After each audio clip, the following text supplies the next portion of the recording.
기적이란 게 정말 있는 걸까요? 태어난 지 몇 달도 되지 않은 아기가 세상에서 가장 희귀하고 위험한 심장병을 갖고 숨을 쉬고 있었습니다.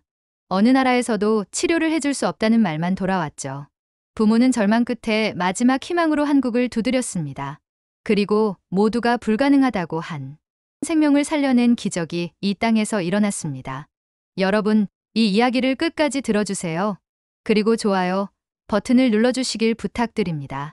구독과 알림 설정까지 해주신다면 더 많은 감동 실화를 전해드릴 수 있습니다. 여러분의 작은 행동 하나가 이런 기적을 세상에 알리는 힘이 됩니다. 지금부터 들려드릴 이야기는 우크라이나의 한 아버지가 겪은 실제 사연입니다. 그는 어떻게 딸의 생명을 구했을까요? 지금 그 이야기를 알려드리겠습니다. 저는 우크라이나의 작은 도시에서 자동차 정비소를 운영하는 30대 가장 알렉세이입니다.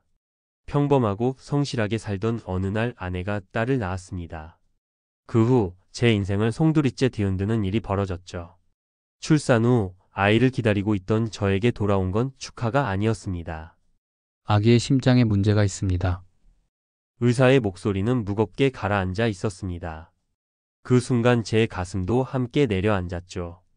딸 안나는 선천성 복합 심장병을 갖고 태어났습니다. 폐동맥 형성이 거의 되지 않아 산소 공급이 제대로 되지 않았습니다. 심실 중격도 뚫려 있어 혈류가 엉망이라고 했어요. 수술이 가능한가요? 떨리는 목소리로 물었습니다. 의사는 고개를 저었습니다. 이곳에선 불가능합니다.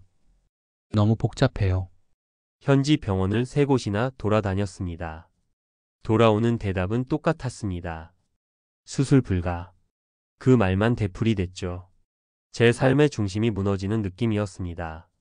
신생아 중환자실 유리창 너머로 작은 딸을 바라봤습니다. 온몸에 연결된 선들, 많은 기계들.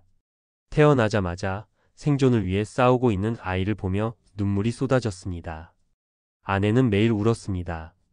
저도 정비소 뒷골목에서 혼자 주저앉아 울었죠.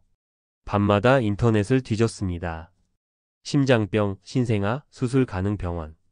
검색어는 점점 절박해졌습니다. 하지만 희망은 보이지 않았습니다. 시간은 흘러갔고 아이의 상태는 악화됐습니다. 매일 아침 눈을 뜰 때마다 아이가 살아있을까 두려웠습니다. 이게 정말 현실인가 싶었습니다. 제 아이는 이대로 죽는 걸까요? 포기할 수 없었습니다. 미국, 독일, 일본 등 손에 잡히는 대로 심장병으로 유명하다는 병원에 이메일을 보냈습니다. 영어가 서툴러 번역기를 돌려가며 딸의 의료 기록을 첨부했어요. 수십 통을 보냈습니다. 답장은 거의 오지 않았습니다. 온다 해도 내용은 비슷했죠. 치료가 어렵습니다. 케이스가 너무 복잡합니다. 절망이 또다시 엄습했습니다. 일도 손에 잡히지 않았습니다. 고객과 대화하다가도 멍하니 딸 생각만 했죠. 밤에는 잠을 이룰 수 없었습니다. 그러던 어느 날이었습니다. 한국이라는 나라에서 답장이 왔습니다. 서울에 있는 한 대학 병원이었죠. 담당 교수님은 직접 영문 서류까지 정리해서 보내주셨습니다. 딸의 상태를 꼼꼼히 분석한 의견서도 함께였습니다. 치료가 가능합니다. 그 문장을 읽는 순간 눈물이 쏟아졌습니다. 아내에게 달려가 소리쳤죠. 한국에서 가능하대. 안나 살릴 수 있어. 하지만 곧 현실이 덮쳐왔습니다. 에어 앰뷸런스 비용만 2억 원. 진료비는 따로였습니다. 정비소를 팔아도 턱없이 부족한 금액이었죠. 집도 담보로 잡았습니다. 친척들에게 돈을 빌렸습니다. 그래도 모자랐습니다. 밤새 계산기를 두드렸습니다. 어떻게 해도 답이 나오지 않았죠. 아내는 제 옆에서 또 울기 시작했습니다. 우리 딸은 어떻게 되는 거예요? 가슴이 미어졌습니다. 간신히 희망을 찾았는데 돈 때문에 포기해야 하는 건가? 이게 말이 되나 싶었습니다. 그때 한국 병원에서 다시 연락이 왔습니다. 걱정하지 마세요. 방법을 찾아보겠습니다. 담당 교수님의 메일이었습니다. 처음 보는 그 나라 사람이 왜 이렇게까지 해주는 걸까요? 이해할 수 없었지만 감사했습니다. 병원에서 수술 시기를 놓치면 아이는 살기 어렵다는 통보를 받았습니다. 시간이 없었습니다. 눈앞이 캄캄했죠. 하지만 한국 병원의 의료진이 많은 도움을 주었어요. 담당 교수님은 저희 상황을 자선재단에 직접 알렸습니다. 며칠 뒤 믿기지 않는 소식이 들려왔습니다. 재단에서 에어 앰뷸런스 비용을 지원하기로 했습니다. 치료비 일부도 후원받을 수 있습니다. 전화를 받고 그 자리에 주저앉았습니다. 머나먼 타국 사람들이 왜 우리를 도와주는 걸까? 한국이라는 나라는 대체 어떤 곳이길래? 감사의 눈물이 멈추지 않았습니다. 준비는 빠르게 진행됐습니다. 국제진료센터에서 비자 서류를 도와줬습니다. 한국어를 한마디도 못하는 저희를 위해 통역 자원봉사자도 연결해줬죠. 시차를 넘어 밤새 서류를 만들어주는 그들의 모습에 또 한 번 놀랐습니다. 2023년 봄이었습니다. 생후 3개월 된 안나는 에어 앰뷸런스를 타고 한국으로 향했습니다. 아내와 저도 함께 탔죠. 기내에서 아이를 보는 내내 떨렸습니다. 우리 딸에게 기적이 일어나게 해주세요. 비행시간 내내 기도했습니다. 인천공항에 도착했을 때 이미 의료진이 대기하고 있었습니다. 구급차가 즉시 병원으로 달렸죠. 도착하자마자 검사를 하고 응급수술에 들어갔습니다. 흉부 외과팀이 총출동했습니다. 대기실에서 기다리는 시간이 연겁처럼 길었습니다. 아내는 제 손을 꽉 붙잡고 떨었습니다. 저도 떨었죠. 복도를 걷다가 멈추다가를 반복했습니다. 수술실 불이 켜져 있었습니다. 그 안에서 제 딸의 운명이 결정되고 있었죠. 8시간이 흘렀습니다. 수술실 문이 열렸습니다. 담당 교수님이 나왔습니다. 마스크를 벗은 얼굴엔 땀이 가득했죠. 수술 잘 끝났습니다. 그 말을 듣는 순간 긴장이 풀려 온 몸에 힘이 빠졌어요. 우리 딸이 살았습니다. 중환자실 방문 너머로 딸을 봤습니다. 작은 가슴이 규칙적으로 오르내렸습니다. 심장이 뛰고 있었죠. 제대로 정상적으로. 모니터에 보이는 수치도 다 좋다고 했어요. 아내는 유리창에 이마를 대고 울었습니다. 저도 울었죠. 폐혈류를 확보하기 위한 인공 도관을 삽입했습니다. 심실벽 봉합도 완료했고요. 혈관 연결 작업까지 모두 성공적이었습니다. 담당 교수님이 차근차근 설명해 주셨습니다. 8시간이 넘는 고난도 수술이었다고 했어요. 하지만 그분의 얼굴엔 피로보다 안도감이 가득했습니다. 이 아이는 잘 살 겁니다. 그 순간 저는 한국 의료진의 손끝에 신이 있다고 믿게 됐습니다. 수술 후 회복 과정은 순탄치 않았습니다. 호흡 곤란, 부정맥 감염 위험 등 매일이 고비였죠. 하지만 의료진이 24시간 아이를 지켜줬어요. 간호사들은 아내에게 하나하나 친절하게 설명했죠. 우리 아이는 중환자실에서 병동으로 이동했습니다. 어느 날 밤이었습니다. 아이의 산소 포화도가 급격히 떨어지는 알람 소리가 들렸어요. 아내가 패닉에 빠졌죠. 저도 어찌할 바를 몰랐습니다. 간호사가 달려왔습니다. 침착하게 아이의 자세를 바꾸고 산소량을 조절했습니다. 곧 수치가 안정됐죠. 그리고 우리를 안심시키듯 말했습니다. 괜찮아요. 한국어였지만 그 따뜻함이 느껴졌습니다. 저는 그저 고개를 숙일 수밖에 없었습니다. 한국은 인간적인 따뜻함이 넘치는 곳이었어요. 이곳은 생명을 대하는 태도가 달랐습니다. 안정되는 듯했던 아이의 상태가 다시 나빠졌습니다. 아이가 다시 중환자실로 이동했어요. 폐동맥 협착이 진행됐다는 통보를 받았습니다. 추가 수술이 필요하다고 했죠. 막 희망을 품었는데 또다시 절망이 찾아왔습니다. 왜 이렇게 된 거죠? 담당 의사에게 물었습니다. 제 목소리는 떨리고 있었죠. 아이의 심장 구조가 워낙 복잡해서 단계적 수술이 필요합니다. 예상했던 부분입니다. 설명을 들었지만 이해하기 어려웠습니다. 작고 연약한 아이가 또 수술대에 오른다는 사실이 견딜 수 없었죠. 결국 3차례의 추가 수술을 더 받아야 했습니다. 두 번째 수술 전날 밤이었습니다. 아내가 중환자실 복도에서 무너졌습니다. 우리 딸이 너무 힘들어 보여요. 이렇게까지 해야 하나요? 저도 똑같은 생각이었습니다. 작은 몸에 계속되는 수술. 고통받는 아이를 보는 게 너무 괴로웠죠. 하지만 포기할 순 없었습니다. 견뎌야 해. 안나를 위해서. 아내의 손을 잡았습니다. 우리 둘 다 울고 있었죠. 우리 아이를 위해 병원 전체가 하나처럼 움직였습니다. 국제진료센터 코디네이터는 새벽에도 연락을 받고 직접 숙소로 찾아왔습니다. 필요한 물품을 챙겨주고 위로해줬죠. 담당 교수님도 휴일을 반납하고 매일 우리 아이를 보러 왔어요. 세 번째 수술 날이었습니다. 집도의 선생님이 수술 전 저희를 불렀습니다. 이번이 마지막 수술입니다. 함께 이겨냅시다. 그 말에 힘이 났습니다. 우리만 싸우는 게 아니었습니다. 이 많은 사람들이 함께 싸워주고 있었죠. 수술은 성공적이었습니다. 하지만 수억 원에 달하는 치료비와 생활비는 재단의 지원만으론 부족했어요. 막막했습니다. 그런데 놀라운 일이 일어났습니다. 익명의 고액 후원자가 나타난 겁니다. 남은 치료비 전액을 후원하겠다고 했죠. 누군지도 모르는 분이었습니다. 한국에는 이런 분들이 많아요. 걱정 마세요. 코디네이터의 말이었습니다. 저는 그저 고개를 숙이고 감사했습니다. 외국인에게도 나눠주는 한국인의 정은 가히 말로 표현할 수 없었습니다. 수술 후 한 달이 지났습니다. 안나의 심장 박동은 점점 안정됐습니다. 산소 포화도도 정상 범위를 유지했죠.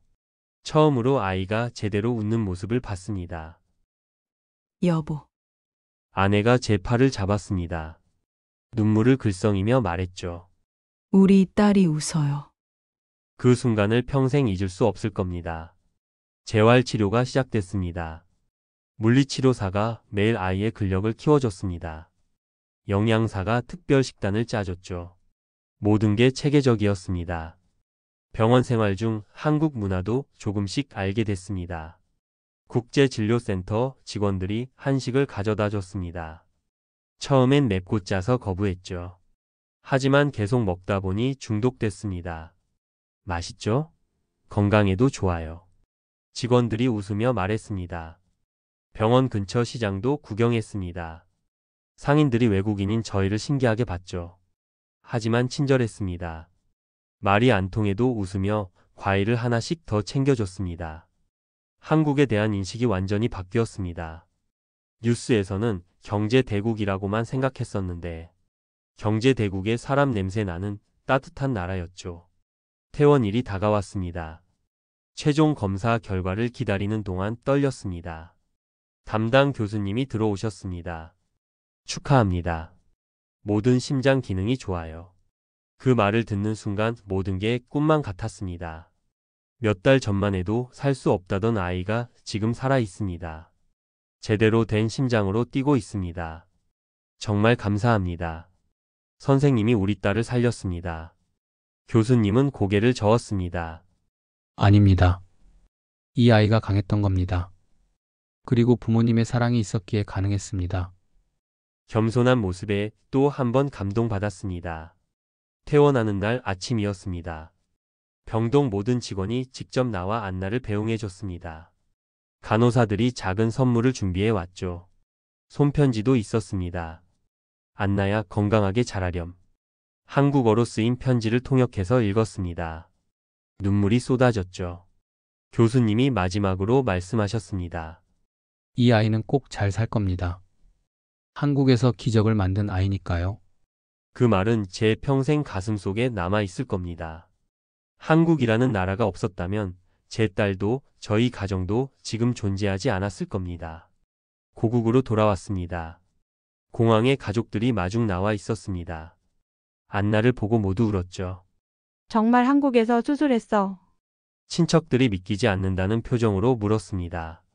네, 한국 의사들이 살렸습니다. 자랑스럽게 대답했습니다. 집에 돌아와서도 관리는 계속됐습니다. 한국 의료진과는 원격 진료로 지속적으로 연락을 주고받았습니다. 안나 상태 어떤가요? 담당 교수님이 직접 화상통화로 확인해 주셨습니다. 몇 달에 한 번씩 정기적으로 연락 주셨죠. 좋아지고 있습니다. 감사합니다. 그럴 때마다 감사의 말밖에 할 수 없었습니다. 동네 사람들이 소문을 듣고 찾아왔습니다. 한국이 그런 나라였어?